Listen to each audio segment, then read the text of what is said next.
Aujourd'hui, je reçois Christine Privat du Centre de ressources pour nouveaux arrivants du Nord-Ouest pour nous parler de leur café-causerie.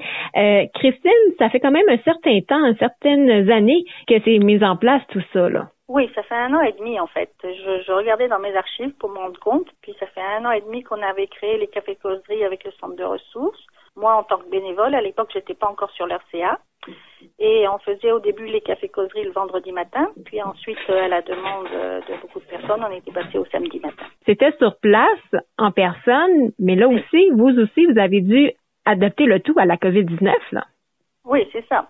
Du coup, on avait suspendu nos cafés-causeries en personne, effectivement, puis ça me manquait, je dois dire. Le contact avec les gens et puis avec nos clients me manquait, puis j'ai soumis l'idée de faire des cafés-causeries virtuelles, ce qui permettait aussi de les ouvrir à des personnes qui n'étaient pas ici.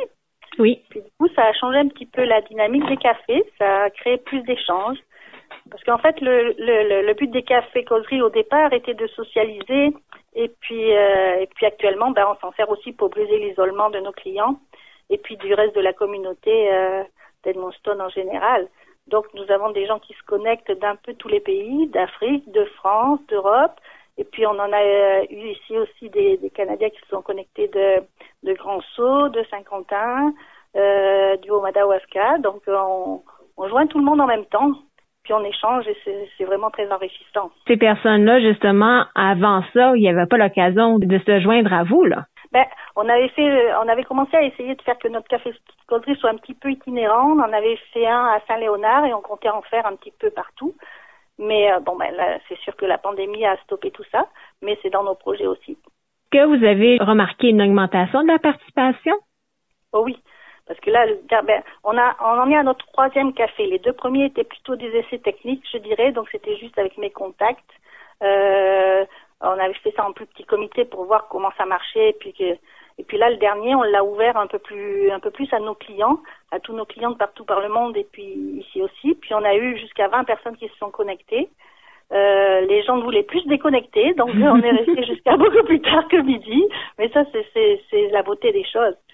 Et puis c'est vrai que là, on va essayer d'expliquer un petit peu plus à ceux qui ne sont pas très à l'aise avec les moyens techniques. On va essayer de leur donner un petit peu plus d'outils pour réussir à se connecter parce qu'on a eu des gens qui étaient frustrés qui n'y arrivaient pas. Le prochain café va être encore plus grandiose, je dirais.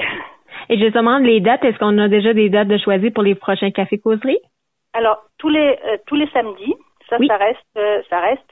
Et on va essayer d'en faire dans la semaine, dans la journée, à plusieurs heures différentes, et certainement un le soir et un en anglais aussi. Mais là, pour faire tout ça, comme disait le directeur général Sébastien Morneau, il va falloir me cloner parce que je vais pas pouvoir tous les faire. Étant donné que je travaille de la maison, j'ai des horaires un peu flexibles, mais je peux pas non plus tous les faire. Donc, on est en train de voir avec nos bénévoles, nos autres bénévoles, et puis on va mettre ça en place pour accommoder un peu tout le monde avec les horaires. Est-ce que c'est ouvert à toute la population, vos cafés-causeries? À tout le monde, oui, tout à fait. C'est ce qu'on veut, parce qu'on veut en fait que les gens tissent des liens entre eux et qu'ils gardent ces liens après les cafés-causeries, qui continuent à avoir à se parler, à se rencontrer quand on pourra se rencontrer vraiment, et puis aussi à préparer ceux qui sont prêts à arriver ici, mais dont le processus a été stoppé. Dernière question, Christine. Les gens qui désirent avoir davantage d'informations. Ils peuvent aller sur le site Facebook du Centre de ressources pour nouveaux arrivants ou bien directement appeler au bureau du Centre de ressources. Et à ce moment-là, ils auront Linda qui va les renseigner. Et puis, on essaye de partager un maximum sur les médias, comme vous, qui faites toujours la promotion de nos activités, puis c'est très apprécié. Merci beaucoup, Christine Privat. Merci à toi.